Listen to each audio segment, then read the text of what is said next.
कोणत्याही व्रतवैकल्याची किंवा कोणत्याही पारायणाची सुरुवात ही संकल्प केल्यानेच होते. संकल्प करण्यासाठी सर्वात अगोदर दिवा लावून दिव्याची पूजा करून घ्यायची.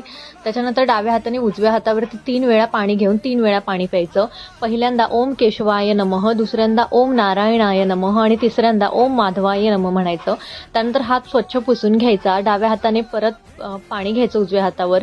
ओम गोविंदाय नमः म्हणायचं आणि ताम्हणात पाणी सोडायचं. त्याच्यानंतर डाव्या हाताने पुन्हा उजव्या हातावर पाणी घ्यायचं. हळदी कुंकू अक्षता फूल व्हायचं. श्री गणेशाय नमः, श्री इष्टदेवताय नमः, श्री कुलदेवताभ्यो नमः, ग्रामदेवताभ्यो नमः, श्री वास्तुदेवताभ्यो नमः म्हणायचा. आपल्या नावाचा उच्चार, कुळ, गोत्र सांगावे. तुम्ही कोणते व्रत करत आहात सांगून कोणत्या इच्छेसाठी करत आहात हे म्हणायचं आहे. आणि हे जे पाणी आहे ते ताम्हणात सोडायचं. हे जे ताम्हणात सोडलेलं पाणी आहे ते तुम्ही झाडांना घालू शकता. अशा पद्धतीने संकल्प करायचा आहे.